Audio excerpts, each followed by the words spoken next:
What's up, guys? Today, I'm going to be talking about last names, as you probably already know from the title of this video. Basically, the other day, I was just kind of sitting down and thinking, like I usually do, and I was thinking about last names and where they come from, because, like, someone will have the last name Smith, and then someone will have the last name, like, Microbial, and it's like, where did he, like, how do you get to this point where it's like, Smith is so simple, but you have something like Microbial, it doesn't make any sense. And so I was very curious as to where last names come from. So I decided to Google it. And I found this article, I guess, called Where Do Surnames Come From? Posted or made by Collie Christensen. Christensen,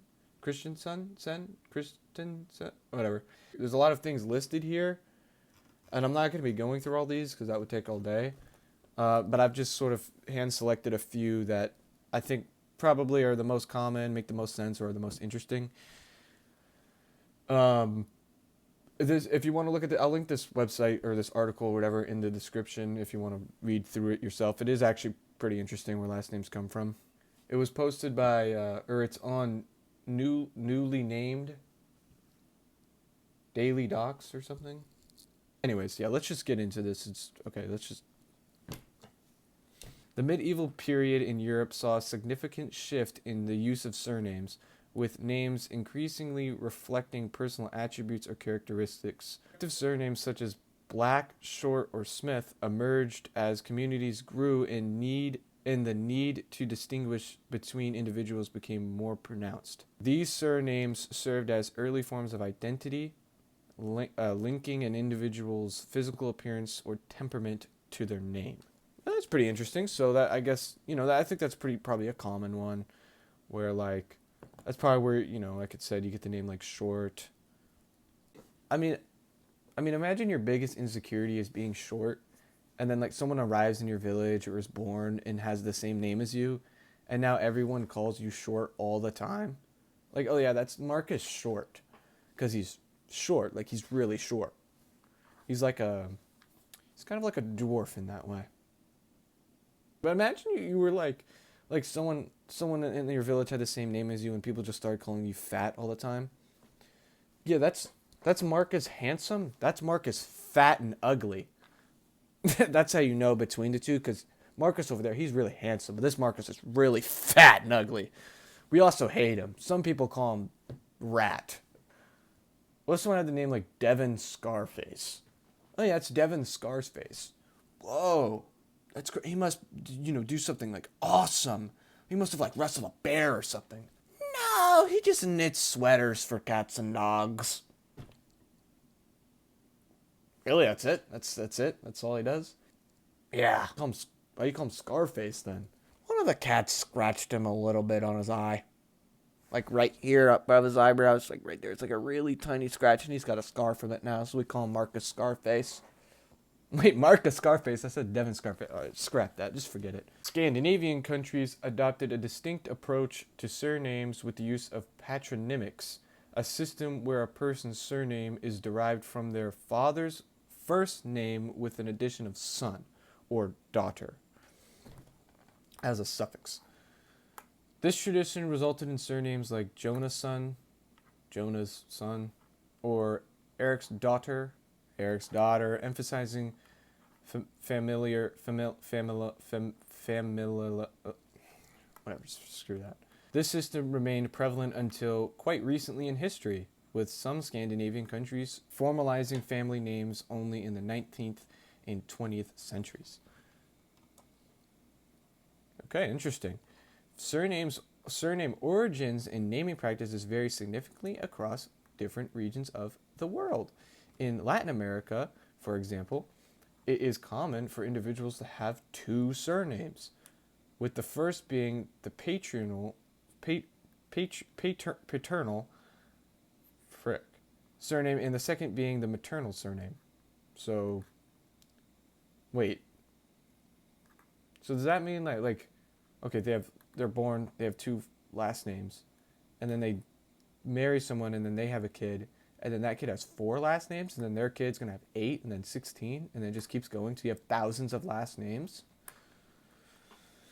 I think I'm gonna start doing that. I think I'm gonna start that one up again. In some African countries, surnames may reflect the circumstances of a child's birth or the aspirations of their parents. Oh yeah, that's George fell on his head. Oh, that's his full name? Yeah, it is. Based on their parents' aspirations, so like what if they're yeah, that's Marcus hot dog farmer. It's just it was his parents' aspirations. They just really wanted to be hot dog farmers, and now that's his last name. It's pretty beautiful actually if you think about it.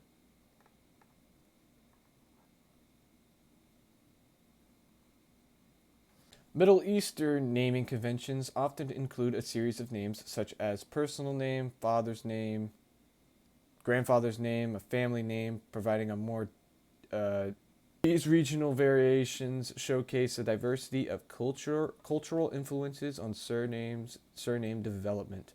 As global societies evolved, the diversity and complexity of surnames flourished, mirroring the social, economic, and geographical shifts that shaped the modern world.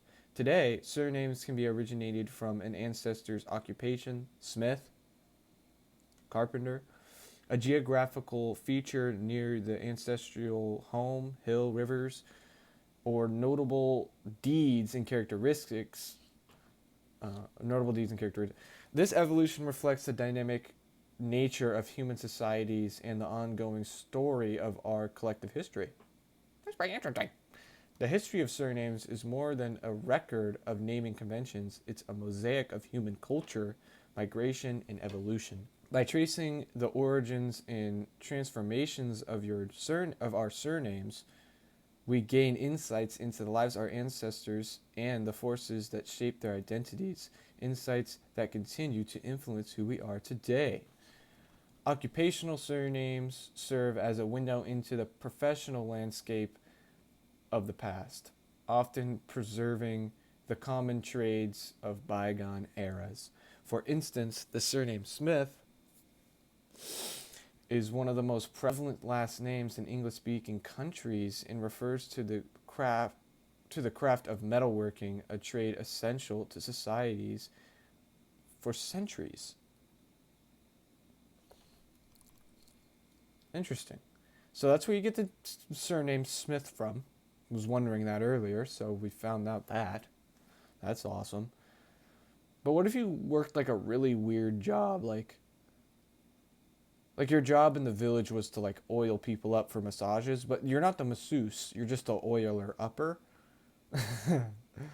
So like your name would be like Craig Oils Up. Craig Oil. Craig Oil, I guess that's not that crazy. Craig Oil. Craig oils you up. That's his full name. Craig oils you up. That would be kind of awesome. Similarly, Baker, another widespread name, signifies an individual or family that was once involved in baking. Yeah, it's pretty self-explanatory. I don't think you need to explain that one to me. These names not really denote, not really, can't read, bro. These names not only denote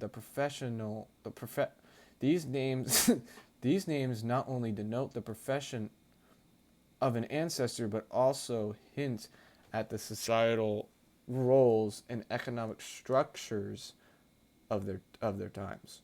Geographical surnames are directly tied to the physical environment, often indicating where a family lived, owned land, or was associated with. Okay, yeah, that makes sense. Like that's Joe Wheat. Yeah, because he lives in a wheat farm. Yeah, that makes sense. Okay, that's Joe Hellscape, because he lives in an actual hellscape. That's what he says all the time. He's always going around saying he lives in a hellscape. So we just call him John Hellscape because he lives in a hellscape. Yeah, that's Donovan. That's Donovan Ocean because he lives at the bottom of the ocean. Yeah, so we just call him Donovan Ocean. Frank Ocean.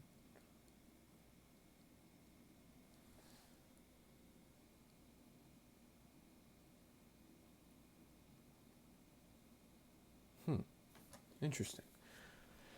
Well, this basically concludes the video. I could go on and on about surnames. There's a ton of information here, but that would be kind of probably really boring, so I'm not going to do that. I guess my surname probably came from somebody in the village, probably really just loved kittens and cats and just had a lot of them, and so they just started calling him Kitten. Yeah, that's Dennis has a lot of cats in his house, and it kind of just slowly evolved into, Kitten, and they, oh yeah, that's Marcus Kitten, and kind of just through generations became Kitten. Now Maxwell Kitten, and that's, yeah. So that's pretty interesting. Still don't really know. Isn't my microbial an actual thing? Hold on, let me look that up real quick. Microbial. Bacteria, virus, fungi, algae, and a... Wow. That's incredibly boring, and I don't care. Anyways, if you guys want to read more about these last names, like I said, I'll link this in the description. It's pretty horrible. It's a pretty great website, I guess. I don't know. Shout out to Collie Christensen. Christensen. I don't know. Shout out to her for writing this, and I guess I'll see you guys in the next video.